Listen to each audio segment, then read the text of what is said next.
Hello, I welcome you all in this presentation related with the subject failure analysis and prevention.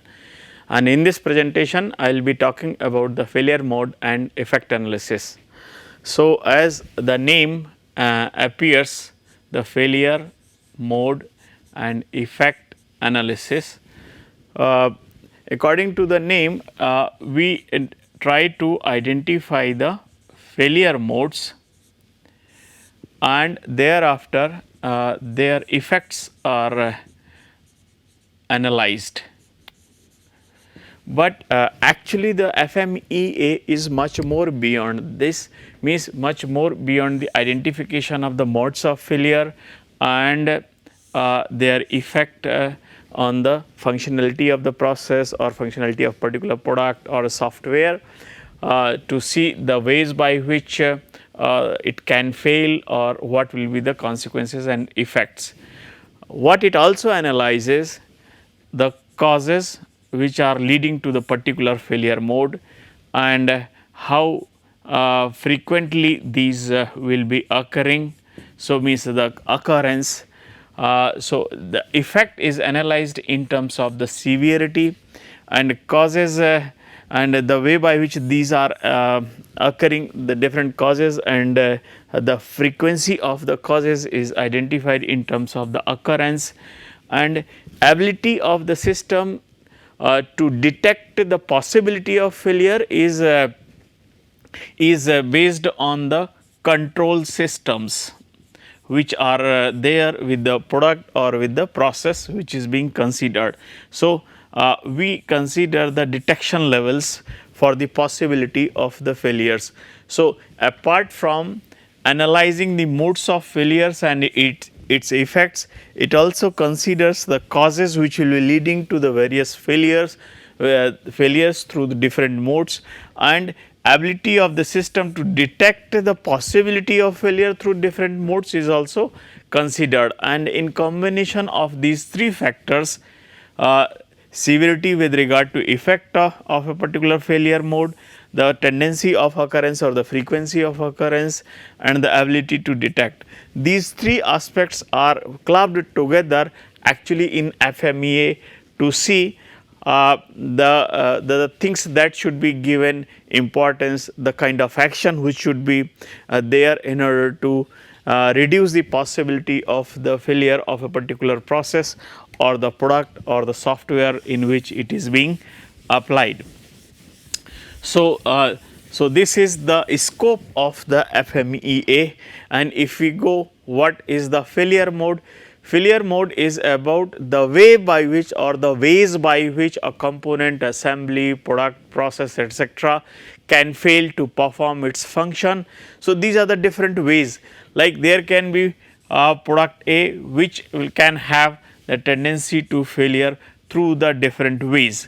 So, all these will be termed as the failure modes. So, we need to identify the various ways by which a product or process can fail or can do in different way than expected, then it will be termed as failure mode, failure mode. And thereafter what we have, when the failure FMEA failure mode and effect analysis is applied either in a product or in a process, it helps us in number of ways through the identification of the failure modes and the related causes and their severity or the effect, severity in terms of the effect and the frequency of occurrence and how easily or how difficult to detect their occurrence.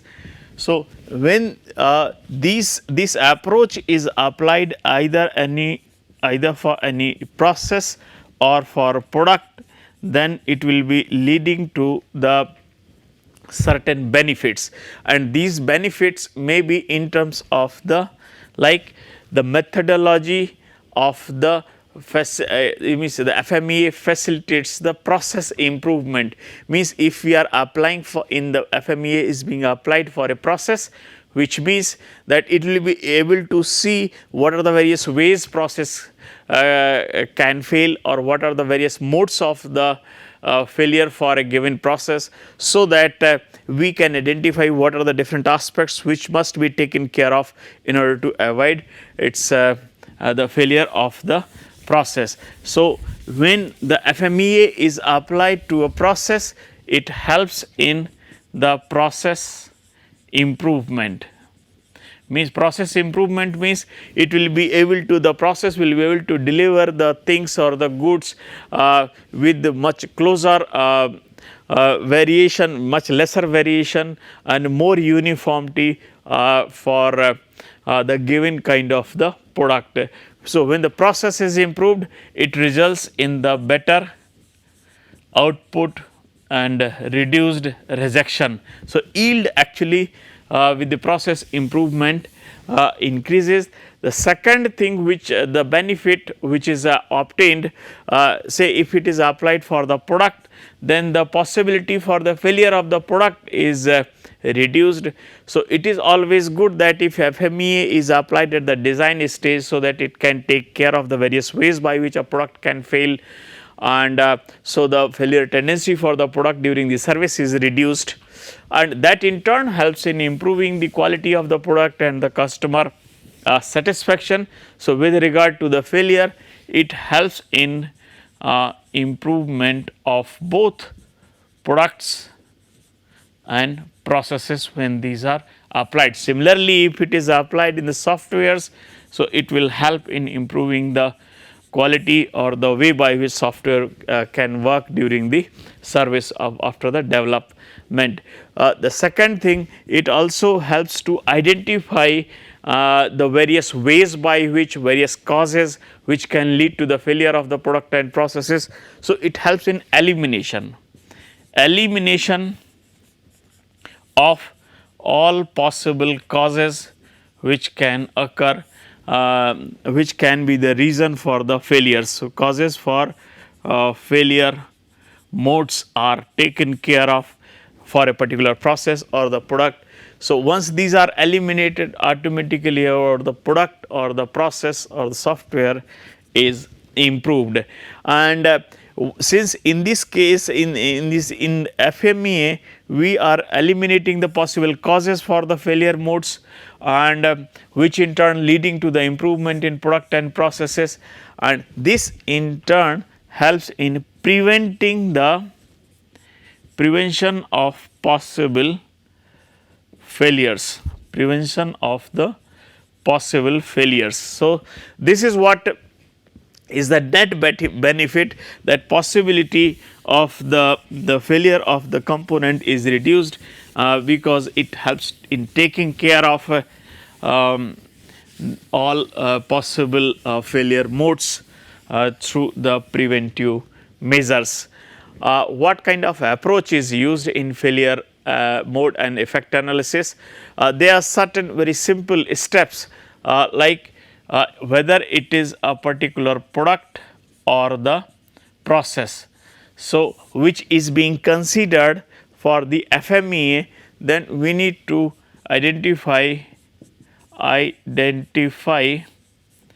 the causes for various failure modes, the various ways by which a product or process can fail. And once if this failure once the failure occurs by one or other way, then what are the risks associated with? So, risks are identified and established. If failure of one aspect is not having very high risk, then it may not be important to take any big step to rectify that. Maybe there may be some other the modes which may require higher priority as compared to others where risk is less. So, high risk failure modes are preferred over the low risk. So, risk is analyzed, risk associated with the failures is identified, and then when we have the causes, means the different failure causes different leading to the different failure modes, and the related risks have been identified, this can help us in identification of the order in which action is to be taken. Order means the priority in which action needs to be taken. So, this is basically achieved in terms of the risk priority number. For each failure mode, risk priority number is determined, and the failure mode having the higher risk priority number, that is given higher priority as compared to the others which will be having the lower priority. With regard to the possibility of these three things, higher risk associated with the failure in terms of the severity, the tendency of the occurrence, more frequently occurring failure modes will be given higher priority. Similarly, the detection possibility. If one failure mode which can easily be detected may not be given high priority as compared to others which will be difficult to be detected before the occurrence of the failure. So, it FEM also helps to prioritize our actions and the locations where the effort should be placed in order to reduce the possibility of the failure. And apart from this, it also helps in assessment of the action plan. If something has been implemented in order to reduce the possibility of the failure, reduce the risks associated with the failure. So, this assessment for both process and product can be done to see up to what extent there is a change in the possibility of the risk priority number. Means what is the change in risk priority number after implementing the action plan in order to reduce the failure modes and reduce the possibility of failure through the preventive measures. So, this is broadly approach. It helps in identifying, means in FMEA we try to identify the various ways by a product or process can fail, what are the associated risks if the failure is occurring, and what and how to prioritize the different actions that need to be taken in order to reduce the possibility of the failure, and if whatever actions have been implemented to see their validity and to see their effectiveness. This helps in taking the further corrective actions to see the way by which we can reduce the possibility of the failure. Then when to conduct this kind of FMEA. So, the one possibility is that either a new product is to be developed.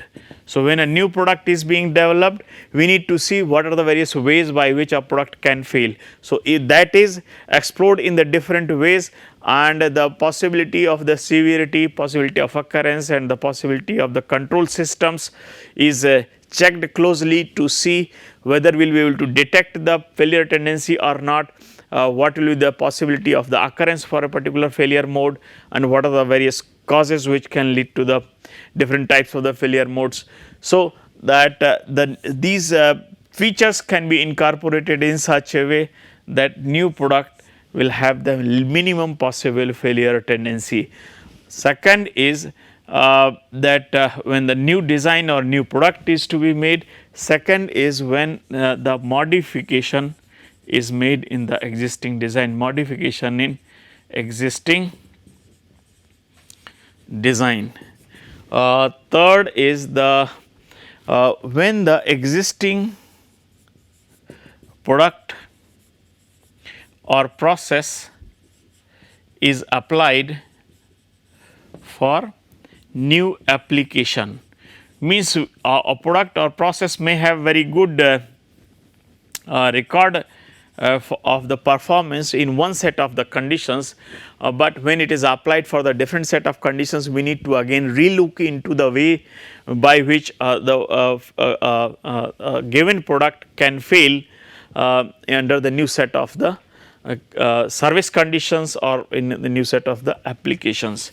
So, these are the three ways. There is one additional way when the given process is to be improved, like process improvement is also one of the possible areas where we know, like there are if say A, B and C processes, and they are having the different rejection rates, like 20%, 18%, 18% and 10%. So, obviously, the process which is offering higher rejection rate will be the candidate one. So, we need to investigate the various ways by which the failure of the process is taking place and leading to the higher rejection, and this is one. And then what are those causes, what are the different means the different failure modes, and these are being caused by the different factors. So, what is the possibility of related with the severity for the different failure modes, possibility of the occurrence, and possibility means the kind of detection level which is available for the different kind of the causes. So, these are clubbed to see what can be done actually to reduce the rejections, so that the process as a whole can be improved. So, the process improvement, product improvement, or application of the existing product to the new process, or the improvement of the existing product or the process, are the 3 or 4 possible areas where FMEA can be effectively applied for reducing the failure tendency and increasing the service reliability and the way by which product will perform during the actual service. So, for FMEA, one particular what you can say the form is used for the purpose of analysis. Basically, this form involves the detailing of the which product or the process function is being considered. There can be different different parts of a product, or then there can be different steps of the process like A, B, C, and then we need to see in which what are the various failure modes for each of the part or each of the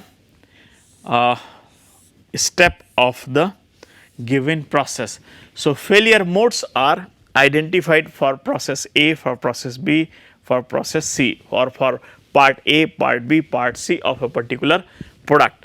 And after this failure modes, we try to identify the effect. What if the failure occurs? So, effect is identified due to the, if the failure of A occurs due to the mod X or mod Y, what will be the effect, and what will be the effect if the A fails due to the mod Y, what will be the effect. Similarly, if the B fails due to the different causes, what will be their effects. So, these the different failure modes and the effects are identified, and after this so of course, this is not the job of one person, we need a team. So, basically this is a team based approach where we will be having the representative of all those people who will be concerned with the product or who will be concerned with the process. Like if it is a product, there may be design engineer, there may be manufacturing engineer, material engineer, dealer, customer, supplier, all these people who are all those people who are concerned with the product or with the process will be brought into the team. So, can they, so that they can give their inputs for the different aspects related to the failure modes and their effect when their failure occurs, and thereafter we have to identify the severity level. What will be the level of severity when A fails, when B fails, and when failure of the C occurs. So, this severity level is identified, and after identifying the severity level, we try to determine the causes for the, what are the causes due to which the A will be failing, what will be the causes due to which the B will be failing, and what will be the causes due to which C will be failing. So, all these causes for each either a step of the manufacturing process or parts of a product are identified, and then after identifying the causes we try to see the occurrence. Occurrence is about the frequency of um, uh, occurrence or frequency of higher is the frequency, greater will be the occurrence. So, occurrence of a particular cause, what is the possibility of a frequency for occurrence of a particular cause, that is identified. So, for each cause the occurrence is identified, which will be leading to the failure of A or B or C. Thereafter, now we have the control systems, identifying the controls system or the detection control, or we write the control, what kind of the mechanisms, methods we have in place so that the different causes leading to the failure of A are prevented, what kind of control and control systems and the mechanisms we have so that it can detect the possibility of occurrence of the causes leading to the failure of the B, and similarly the possibility of occurrence of the causes, how effectively it can be detected. So, the controls systems and the mechanisms which are there in place, which will see the possibility of occurrence of particular kind of causes leading to the failure of C. So, those control systems basically are identified, like in the pressure cooker. If the pressure cooker can burst, so before that we put in like safety valve. So, safety valve is one kind of the control system. Before the bursting of the pressure cooker takes place, the safety valve fails. So, this is one kind of control system. Similarly, we have like in automobiles also we have different indicators. If the speed goes beyond a limit, we reach in the red region. So, likewise there are different kind of control systems as per the product and the processes. After this control systems, we try to mention the ease of detection, we try to assess the ease of detection, how easily the possibility of failure for A can be detected, how easily the possibility of the failure mode for the B component or B step can be detected, and how easily C can be detected. So, that is what is identified through at the detection level. What we have to see here, severity S, occurrence O, and detection D is to be qualitatively identified by the team. So, all these three, severity, occurrence and the detection level, are identified either in a scale of the 1 to 10 or in the scale of 1 to 5. It is always good to choose the wider scale so that we can have much better flexibility to rate the different factors. So, severity is rated, say in this particular example, if the severity is high we will rate 8, and if the occurrence possibility is moderate then we will rate 4, and if the detection possibility is difficult, it is difficult to detect, then we will be rating high. So, high rating when the detection is difficult and low rating when detection is easy. High occurrence possibility then will be rated high, and if it is moderate or low then it will be rated less, like 1. So, similarly for say for an example, severity for the B is 4, occurrence is 6 and the detection level is 2. If it can be easily detected, then the failure can easily be taken care of. Then C, say for 5, 4 and 3. So, once we get all this data about the ease of detection, less easy to detect means it will be rated high, and very easy to detect will be rated less. A high possibility of occurrence, it will be rated high, and low possibility of occurrence, then it will be rated low. Similarly, high severity, high number. So, now a product of all these three is achieved. So, here severity multiplied by the occurrence multiplied by the detection, and the product of these three will be leading to the 8 into 4 into 8, and here it will be like 4 into 6 into 2, and similarly 5 into 4 into 3. So, it will be 60, and here 48, and here it will be much larger, like 32 multiplied by 8, so 6, and 214, so here 256. So, this is too high value. So, if we consider the different the parts, a part or a step of manufacturing process will have the higher risk priority number. So, means this should be given the top priority in order to avoid the possibility of the failure, and thereafter once this is taken care of, it will be this one which should be taken care of. So, likewise we are able to prioritize the particular part, we are able to prioritize the particular step of manufacturing process in terms of the kind of severity which will be there if the failures occur, and in terms of the occurrence, and in terms of the ease of detection. This risk priority number, this is basically called risk priority number, RPN. This is what is identified, and once if it is there with us, it will be able to help us to see which one is to be taken care of first, and what are those causes which should be taken care of. Because if we know these are the causes because of A was failing, so we need to take the corrective action to take care of these causes, so that the possibility of the failure can be reduced. So, this is what I have already talked, the kind of team that we need for the failure analysis. It is a team based approach, and those who matter for the product or the process must be brought into the team in order to carry out the FMEA.